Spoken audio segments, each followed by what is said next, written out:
What's up, everyone? Welcome back for another solo mining episode. Out here with the Porpoise and the Hulk, kind of just taking care of some more business as usual. Not a lot has been going on today. A lot of just kind of looking at the state of manufacturing and industry. Kind of working spreadsheets a little bit on that stuff. It still surprises me that how bad the profit margins are on pretty much anything.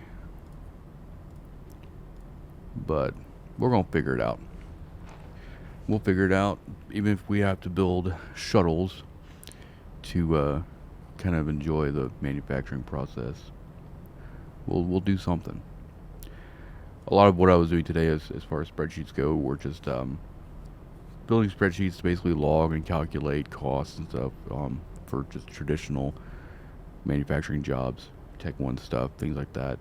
And then working on a spreadsheet that was basically dedicated to logging and tracking and kind of analyzing BPO copying, because that's a thing too that people do.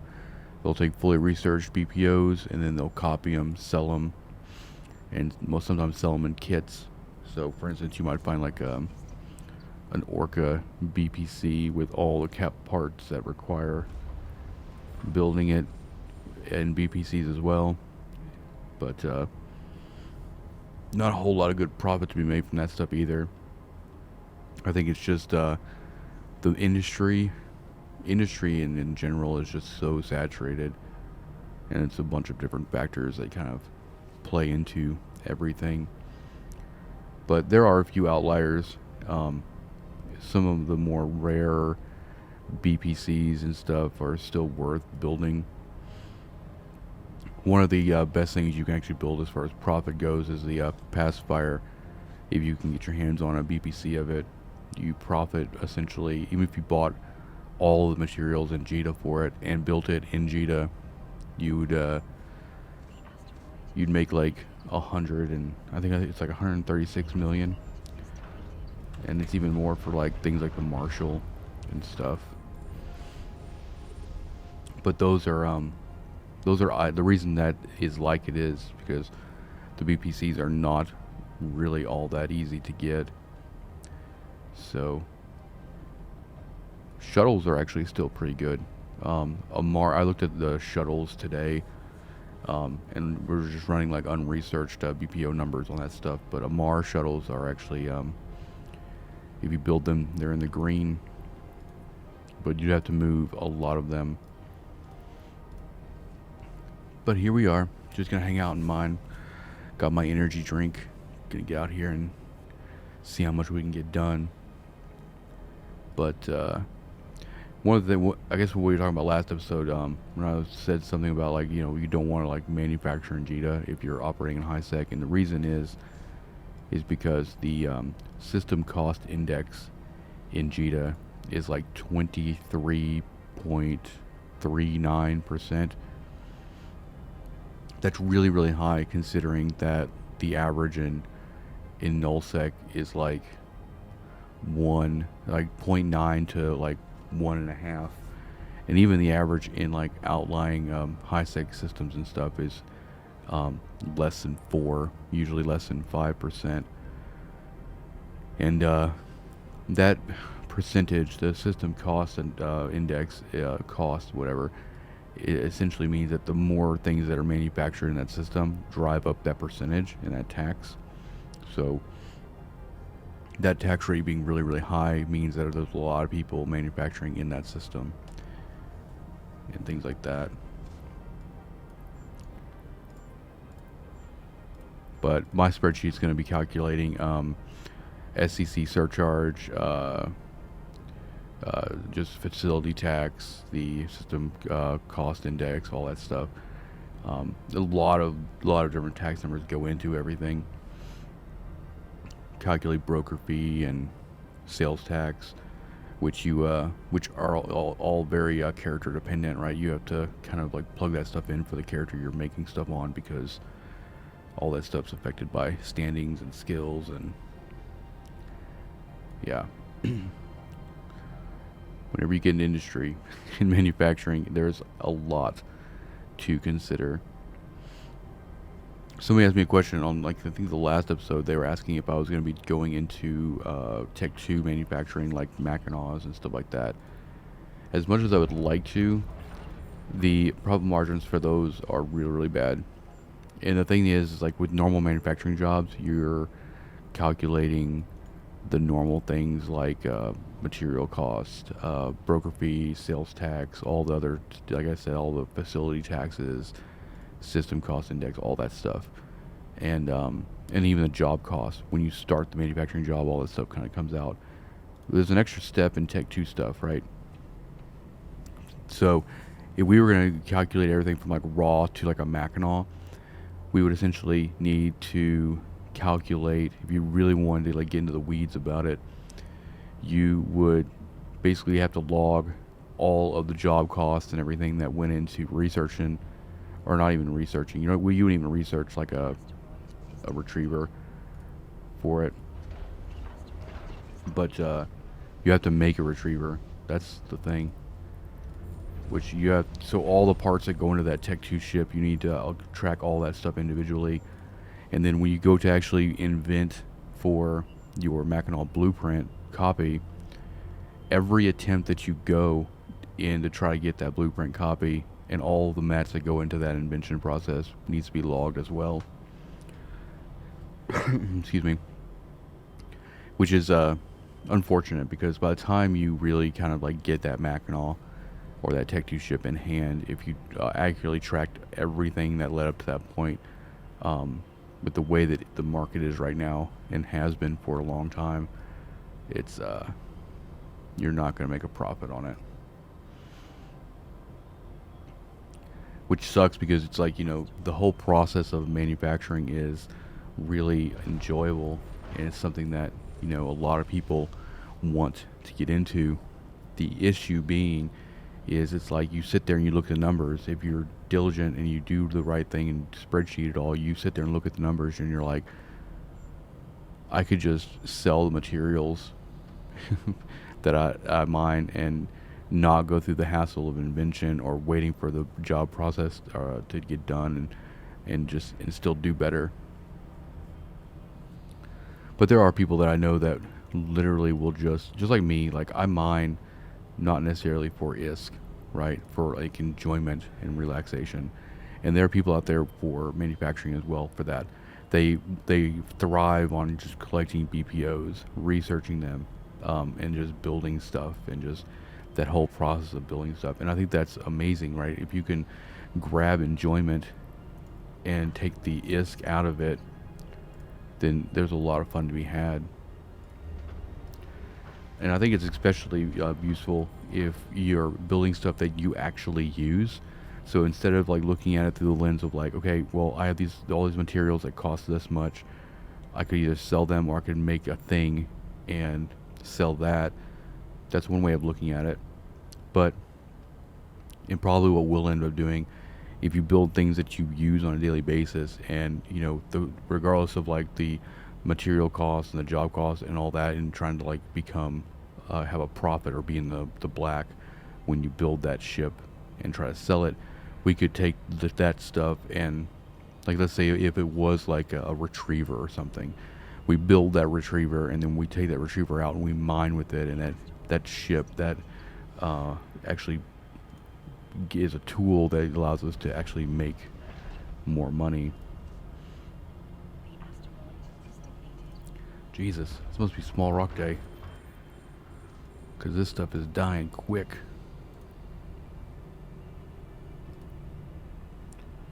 Dun, dun, dun, dun, dun. My goal, though, my goal for manufacturing is definitely to be as transparent as possible when it comes to the actual process. But I don't want to actually discourage anybody from actually doing manufacturing if that's something that you want to do for your own enjoyment. Because I'm a big advocate for finding an activity that you like and doing it for an escape and relaxation and not worrying too much about the numbers. I know a lot of my earlier videos for Eve were really about ISK per hour and crazy stuff like that. Um, but that was kind of like what I felt like the viewer base wanted to see. But nowadays, I don't really care about that stuff. I don't care about min-maxing, ISK per hour. And it's really difficult. It's really easy to actually get kind of lost in those numbers as well and very quickly get burnt out. So I'm trying to be an ambassador for fun. Yeah, that porpoise taking a nap. Porpoise never does anything. It's just no drones. I have mining drones on this thing, but it just kind of comes to the grid, hangs out. We will end up using this fleet hangar though, just to because this Hulk kind of runs out of space pretty quick. We didn't do a ton of mining yesterday. We did, I want to say, like right at 100. Pretty chill.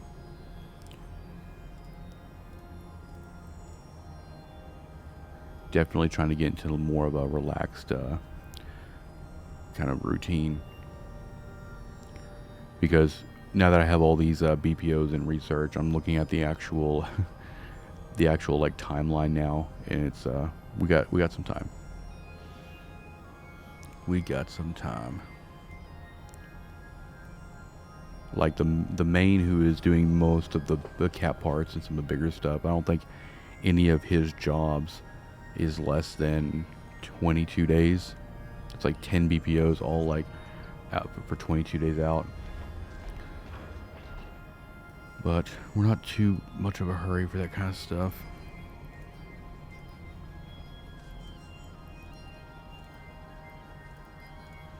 It'd be kind of funny though if we had like 10 billion in compressed ore by the time we actually start building stuff. That's a lot of trit. It's a heck of a lot of trit.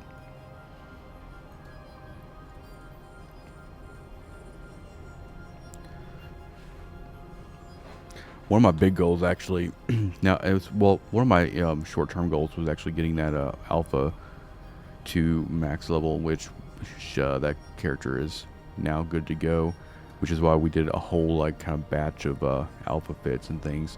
And as I kind of find more ships to kind of like showcase, that stuff will come back around. And then my goal for like probably from now to the end of the year is this industry stuff. But I think like long term, I would say that my main, who's already been doing this for about a year, just kind of hanging out in Jita and with training implants and just kind of training everything for the most part. Her goal is to just kind of get as much trained up as possible. There's absolutely no way that she can use injectors. If I did use injectors to speed her up, it would be foolish because she's at like 115 million skill points, which means that every injector is like saves her like 2 days and 15 hours or something, which is ridiculous. Absolutely ridiculous for, what is it, like 900 million to take 2 days off? No way.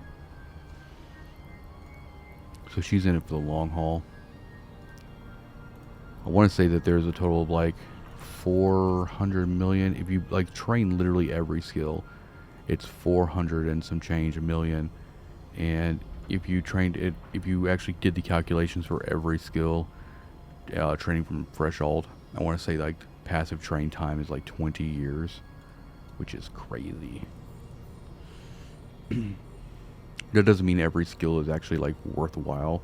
I would say a really good, well-rounded character could essentially just kind of go level 4 for everything, with the exception of certain skills that require level 5 to get specialty skills or things that come after that. But I would say the vast majority of stuff that can be level 4 should be level 4, because the benefit of going the extra mile or 1,200 miles for level 5, the benefit you get is very rarely worth the time spent.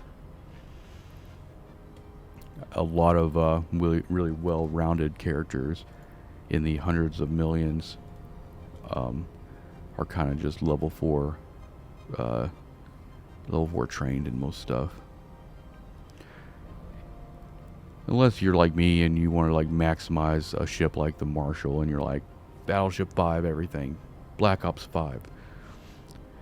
And I'm kind of still like that. I used to be like that a lot. Like I would take a ship and I would just completely, absolutely train every single skill that was even remotely relevant to it or any of the modules that were on it. Like I was really big on just being full trained, and that's not a bad thing either. Like I think the first ship I actually full trained was, and this I wouldn't even say like the mining or exhumers or anything, because like I didn't really, when I was really big into mining in the beginning before I got into ratting and stuff like that, even my shield skills weren't that great. But the first ship that I kind of started doing the crazy min-maxing on was the Tengu. And then shortly after that, when I got into Marauders, got into a Golem, I spent a lot of resources max training that Golem, which ended up paying itself off tenfold while I lived in Null-sec. Now I don't, I mean, even for the alts here, I try to get like the navigation stuff and the shield stuff, like the really relevant stuff, but excuse me. As far as like min-maxing ships, it's not really something I really do. Now the command alts, I still min-max them a little bit. She's been kind of min-maxing wing command, fleet command, stuff like that, just so that her burst can kind of go really far out. She's at like 50k right now. So in situations where I don't want her anywhere near the mining ship, like if I'm in a Mackinac, I could literally put her like out here and she could just chill. And I've done that with ice before too, just to kind of make the bumpers a little annoyed. But she hasn't really been focus trained anything. I mean, she's doing a little bit of like laboratory operations now because we're doing research and stuff, but her command stuff and then this alt's mining stuff, processing skills have been good to go for a while. We might actually kill this belt in a... Actually, we probably should pay attention to our Hulk here. Sorry, we literally were dropping lasers because we were full. That's something we want to keep in mind on. But yeah, every day is a little bit more ore on the stack, as it should be. I woke up today thinking I'm gonna go like do Kernite and stuff like that in low-sec, but I was like, nah.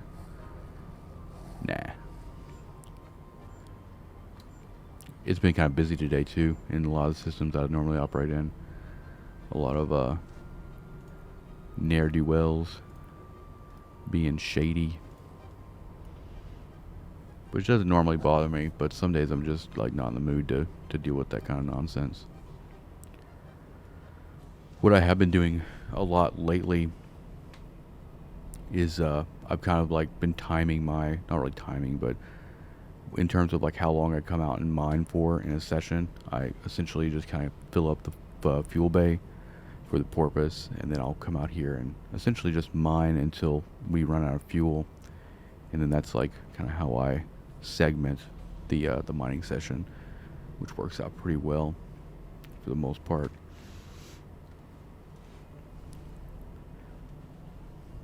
But I think it's been a lot easier. These episodes have been like a lot easier to kind of like kind of think about and produce, and in terms of like format, since we've kind of moved to more of like a podcast kind of format. I'm sticking to like 30 minutes to an hour, putting some stuff on the screen to look at and kind of chatting about what's kind of going on a daily basis. And really the big difference and the big benefit of the series now being a podcast is on YouTube Music, the app. You can find the series on there now, and you can essentially listen to it with like a locked phone or where the case may be, which is I guess normally not a thing for YouTube. And also I think you can download episodes now too. I think if you have YouTube Premium, you can download videos anyway. But I don't think you have to have YouTube Premium to download podcast episodes. I don't know. I don't really use that app. I literally downloaded that app just to kind of see how the whole switch to podcast kind of affected everything. But it was requested that it be turned into a podcast, and so now it is. And so now I'm trying to like kind of treat it a little bit like a podcast, even though I've never done a podcast before. Done plenty of live streaming in the past. It's like, I guess, not that much different, but I think the main reason I never did like a podcast before is because, you know, in my mind, you know, a podcast is like a couple of people like talking and kind of conversating. But since I've been kind of in more recent times, I've been looking up different podcasts that literally is just kind of one person kind of doing like what I'm doing, just kind of like a daily vlog on whatever is going on, which I like. It works out. And I think the big benefit too with this series being in that format is every day we're coming out here and we're kind of doing a lot of like high-sec mining. We're doing a lot of repetition, but I think it gives like a good arc to be able to track real progress over, you know, a good amount of time, which you don't really get, you know, with like when a video or when a series is like very segmented or like very kind of highlighted. You can kind of lose a lot of like the real world expectancy for what this activity would feel like if you would do it yourself, which is something I've always tried to avoid. And I think that's why this I like this format a lot better. Just kind of come out here and doing what I normally do and mining and kind of doing whatever. Mr. Porpoise, how you doing? See that we're barely using it. Like when we initially came out here, what was it? It's been a while now. It's been like several weeks. We kind of came out with like the Porpoise and the Orca kind of completely full of heavy water. We still haven't had to refuel, go and like get more heavy water since we kind of started this, which is crazy. But even just the value of heavy water, the value of it versus like what we actually end up getting is so good.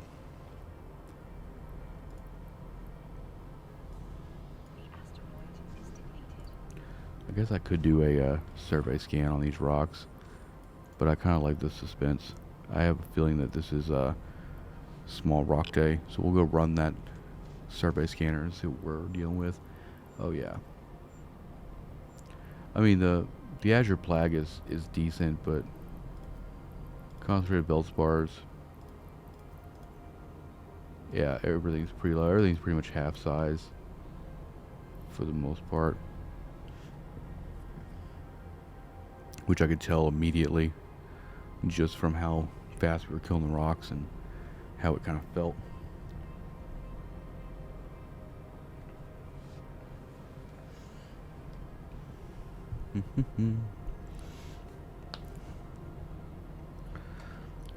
I guess one thing we haven't really talked about a lot either is the new expansion. Viridian has kind of like come and it hasn't really felt like an expansion at all. Like normally with things like invasion and like the trig stuff or like the a lot of the expansions in the past, it really kind of made an impact. But for the most part, it feels like Viridian just kind of like dropped, and the key points of this expansion have been very I don't know, kind of stealth, kind of under the surface, not really changing a whole lot, not really meta disrupting, which I guess is the point. I guess they didn't really want Viridian to kind of really change the meta in terms of PvP fleets and things like that. I know there's like home front operations, which I played around with a little bit before release, but I see them on the probe scanner when I'm traveling around now, but it's like can't even be bothered because it's essentially just fleet stuff, just group play. I don't really play well with and I think probably if I didn't mind grouping up and doing the whole like group thing, I probably would do like incursions and stuff like that too. But there's so much in this game to do as a solo player that I haven't really had to resort to doing anything crazy that requires groups in a while. I mean, I've obviously done the whole. Got some rats here.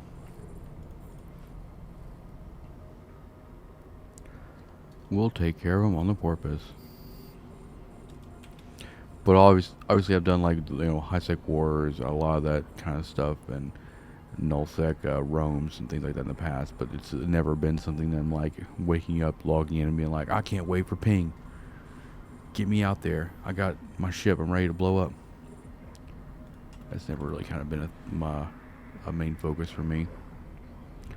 Now I'll admit, like some of the high-sec wars, the structure bashing and stuff that I've gone on, and like high-sec and null-sec structure bashers can be fun because most of the time it's not really PvP. It's like we show up and blow and hit this structure for a while and kind of shoot the shit on comms, and it's that kind of thing is fun and entertaining. But when the politics start happening is when I'm like, I'm gonna go do something in the corner by myself for a while.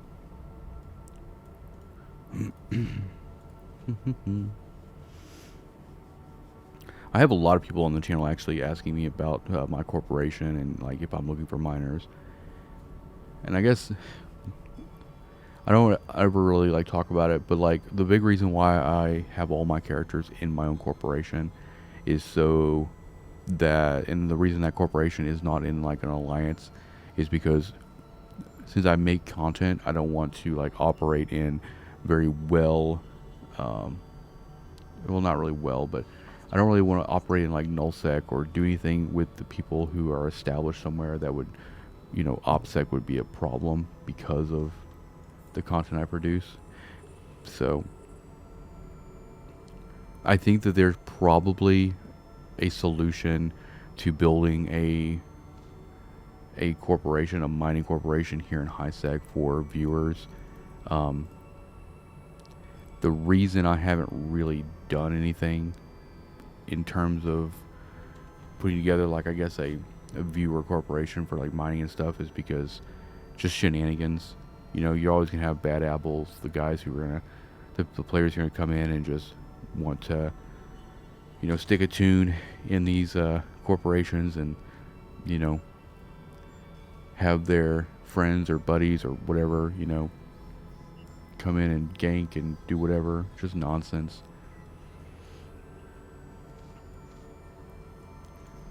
I don't know. And I'm moving around so much anyway, it's like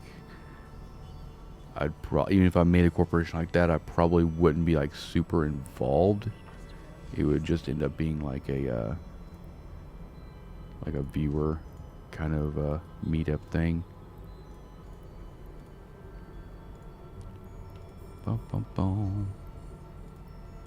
Because I have problems not even like in terms of a corporation. Like I'll fly through, if my main flies through any like systems, like well populated systems, or hangs out in any systems where my name is pretty clearly seen and local. I have people who will wave me down and chase me around and craziness. The people who want to chase my kill mail and auction my body off, which is a big reason why I don't really play on my main. My main just kind of hangs out in trains and in Jita.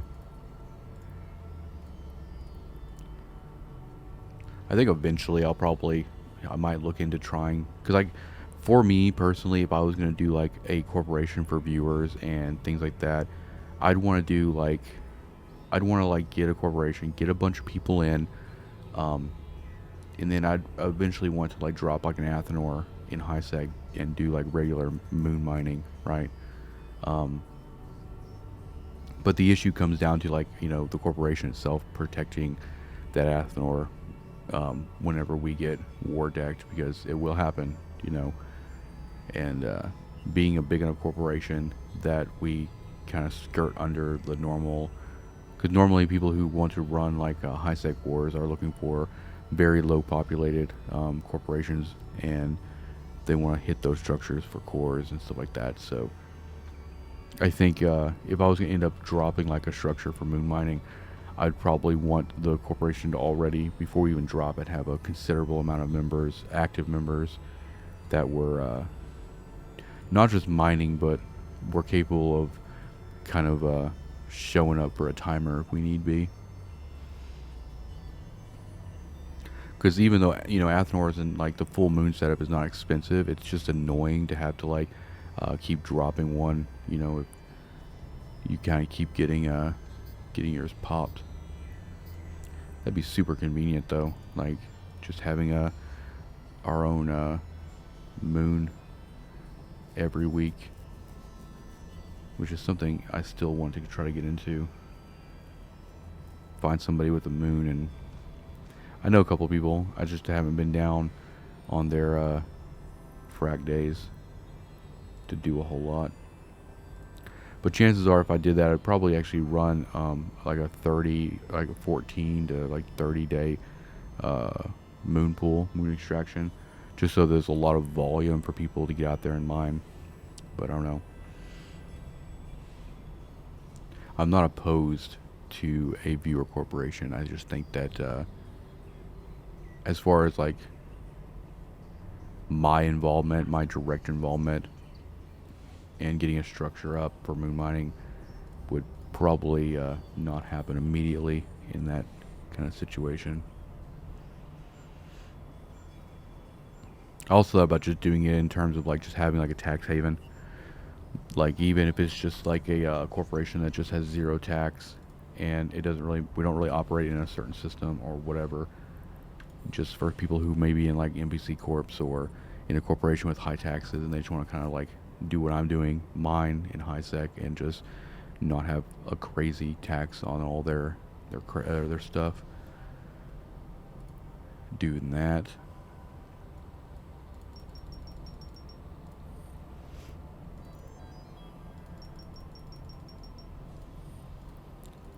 I don't know.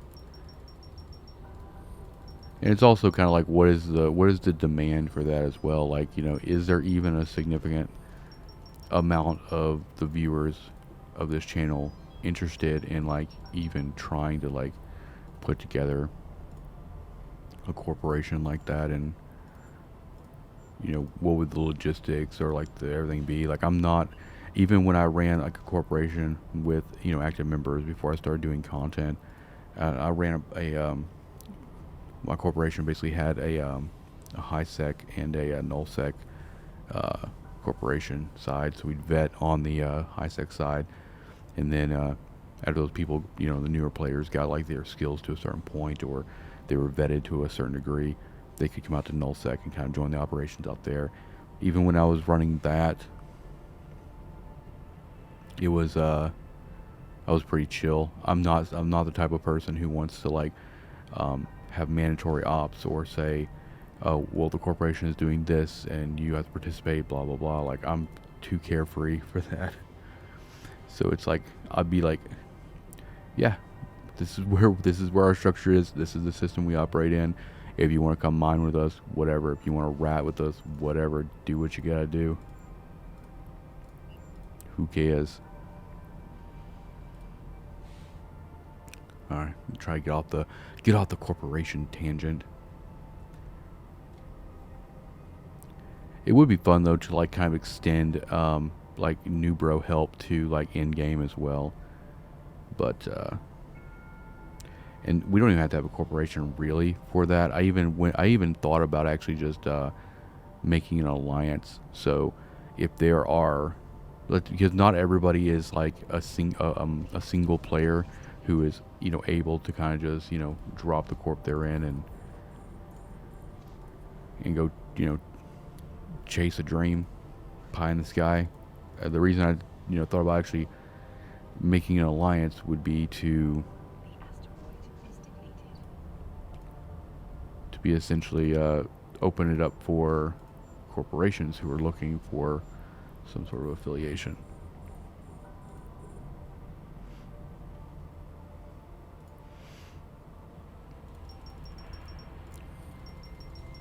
But I'm open to if you guys have any thoughts on like anything like that. Like obviously, if it's something that a lot of people want, we can talk about it and kind of see how everything goes. Whether it be, and it might even end up being both of those things, right? It might end up being the corporation and also having an alliance for other corporations to join. What the actual end goal of that alliance or the group is whatever. I'm even with like an alliance corporation, whatever the case may be, I would still like be doing what I'm doing.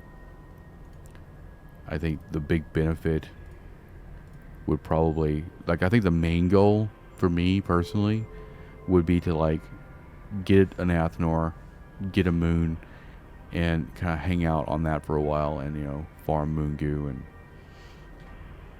and then go from there. I think that's kind of like what I would like to see come out of something like that. And then obviously, like if the corporation gets a pretty significant size, there could even be like an opportunity to actually like rent or move into a Null-sec system to really kind of open up the ISK per month floodgates, because that is where I made the most, the easiest amount. So whenever I was recording the series for Solo Omega, I was doing 8 to 14 billion a month, primarily ratting and null-sec, ratting, exploration, Mercoxis mining, PI. Those just those things was netting me 8 to 14. I want to say like in December of last year, in the like the high, I guess the peak of that series, December, I made like I want to say 14 or so billion, and I wasn't even playing a crazy amount. I'd log in, I would scan, do data relics, and then check Mercoxis, go mine that stuff, run DD sites, and then if I had any time left over, I would just run like combat anomalies, and then do the normal PI stuff. I was probably maybe playing like 3 hours a day or so. And what's nice about ratting is all those nice bounties that I was getting with the golem is just straight to wallet, and then everything else like the Morphite from Mercoxis and all of the overseer effects and all this the nice salvage or rig stuff from relic sites. All this stuff is so small and it's so easy to export, and that's kind of how I made a bang for my buck, because then exporting didn't cost as much, because like the overall volume of what I was moving was so small, but the value was so substantial that I wasn't really getting hit for huge export costs. Yeah, that's the good stuff. I don't know. I have aspirations, but I'm also like extremely comfortable with kind of where I am at as well. I think that my main motivation for trying to even like put together, I don't know how we got on the subject of like corporation, viewer corporation alliance, whatever, but it's something I've thought about for a long time, and I've been asked about it multiple times. But a lot of my motivation for setting something up like that is really for the people who have never really gotten to experience different aspects of the game outside of like high sec or just the normal play. For anybody who's never really gotten to experience the full wealth of income from like Null-sec. That's just something I want to expose people to, and also just do like Null-sec training, like really teach people how to like survive in Null-sec, because it's actually the safest place in the whole game, surprisingly enough, once you kind of understand how all that stuff works. Yeah.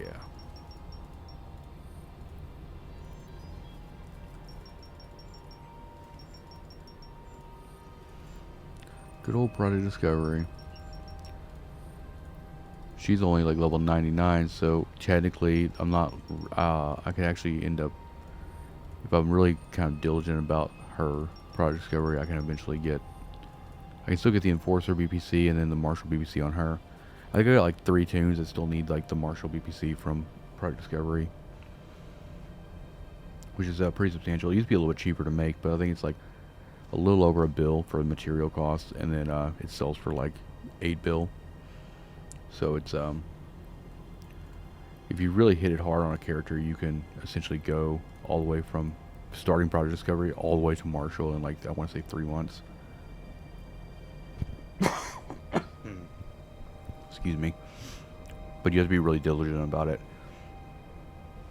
Sitting at station and doing it is boring as shit. You'll fall asleep, but like what we're doing right now, and kind of just mining and doing it as we think about it, is a good way to just kind of like slowly progress that towards that BPC.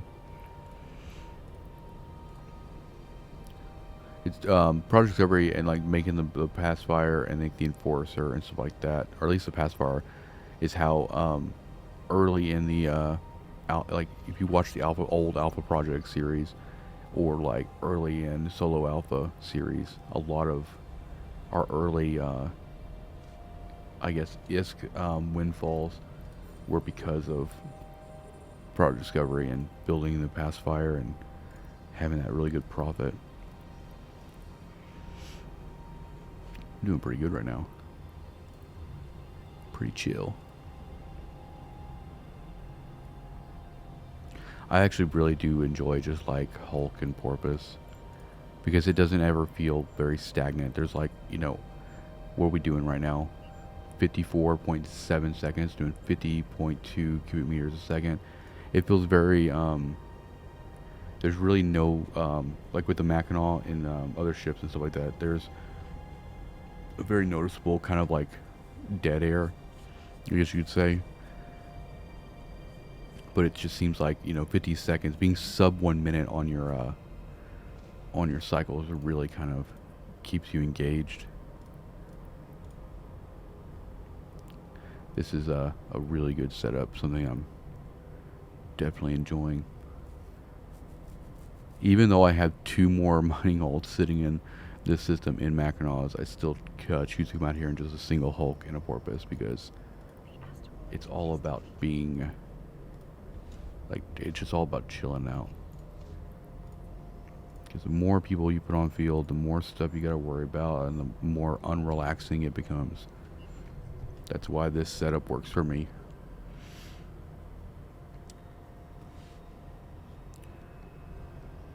Doing pretty good, doing pretty good. Yeah, I mean, a lot of the industry stuff is kind of on the forefront of my mind right now. Just running the numbers and stuff like that, and making the spreadsheets and stuff. I mean, it's going to be a while before we really start kind of getting serious about it, but the planning process is definitely something that you anything in Eve that anything you try to do in Eve that you want to do at scale, it really takes a lot of planning if you want to do it right. And that goes as far as like not just manufacturing, but like setting up PI, you know, doing the research there and making sure you're doing everything as it should, or that works for what you're trying to accomplish, or like training alts into building a mining fleet or whatever, you know, making sure their training queues and everything are good, or, you know, if for instance, like, you know, a lot of people will look at like when I run the 3 alts with this Porpoise, and they're like, that's amazing, that's a lot of ISK per hour, or a lot of M3 whatever. But then at the end of the day, it's like, is it really enjoyable? Oh, they're too far out. And that's what I always tell people too. It's like, yeah, on paper, like 3 Hulks and a Porpoise, amazing yield and amazing is per hour on paper. But if it's not something that you enjoy, then you're never going to get the full benefit of it. Because it's like, if it's tedious, you're just going to be like, this is tedious. I want to go just dock everybody up. That's why, you know, prepping when you're building a mining fleet and, you know, kind of experimenting.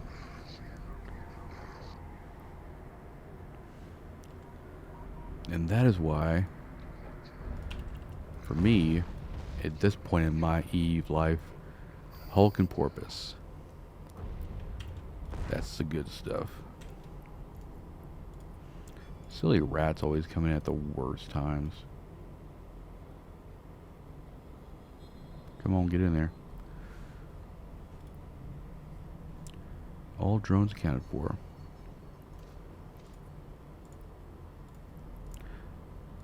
Honestly, I think we'd be probably already at 30 if we weren't having to switch targets so much because of the rocks being so small.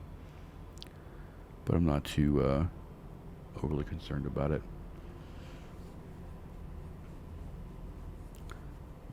We haven't quite gotten the scroll bar out of the way yet. What is there, like 3 rocks, I think, to kill the scroll bar? Because that's a thing people care about.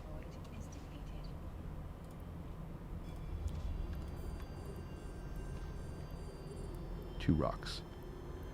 2 more rocks and the scroll bar will be gone. Because I care about the scroll bar. It's an indicator of progress. I like those things.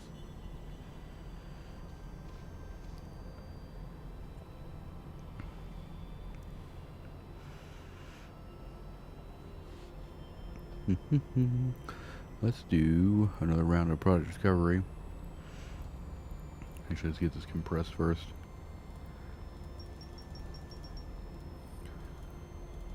So we don't run out.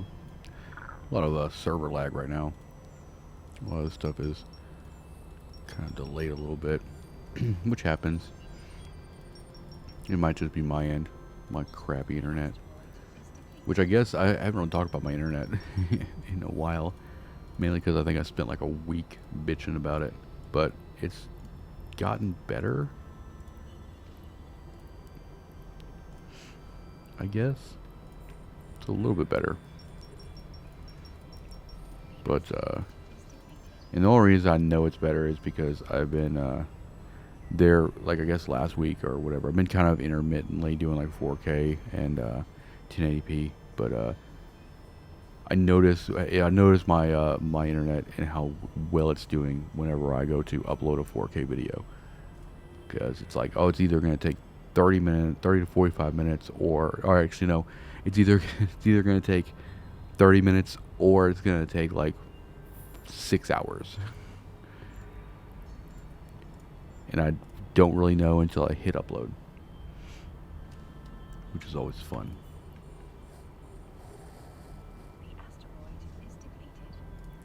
Alright, scroll bar gone. I know, everybody's just as excited as I am. Progress. That's what it is. We don't like scroll bars in this system.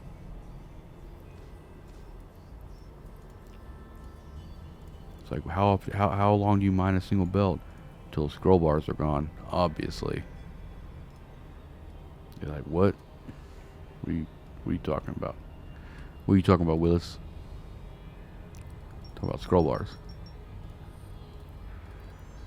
Yeah, it's a big reason why I have my main overview, the full height of the screen,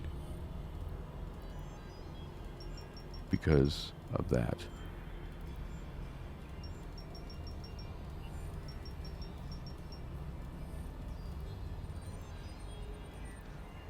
Oh yeah, progress.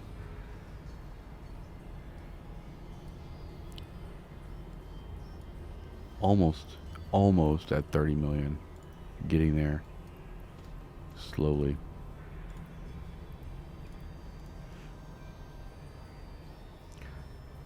Bum, bum, bum. One day, we're actually going to reprocess all this stuff. That'll be a fun little like thing to watch. Like, how often do we just save up like 10 billion in compressed ore and then just reprocess it all at the same time? That's one thing you probably don't see very often. Billions of ISK and compressed ore just being chewed up. But I am not touching reprocess at all until I absolutely min-max the hell out of those skills to get every ounce of mineral out of that stuff as we can. Because I feel like that's what you should do.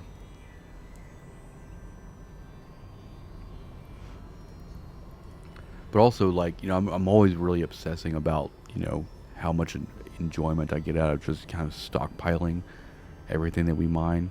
And a lot of that comes from the idea. I was about, I don't know, probably a year and a half into Eve mining, and I thought to myself one day, I'm like, I guess I was thinking about this because I like really needed it, and I don't know what I was spending it on, whatever. But I was like, it would be really interesting if, like, from the time I started playing Eve to like up to that point, if I had just saved everything that I'd ever mined, and then what would that value have been?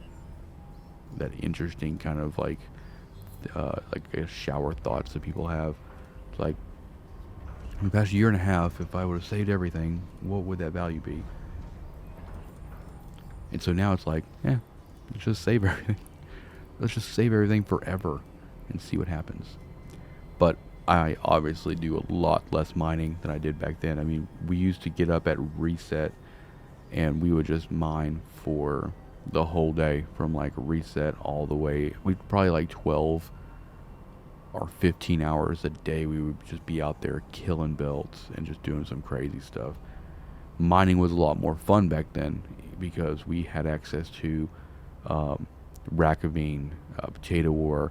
We still had, and that stuff allowed us to actually build and build for profit a lot of coveters and procurers, and never having to leave high-sec. So and that was before shortage and all that stuff. So it felt like there was a lot more accomplishment in what we were doing, because it's like right now, if you're wanting to do anything beyond just strictly mining, like if you want to do manufacturing, even though you can sit in this high-sec system and just mine all day, in the back of your mind, you're like, this is not enough.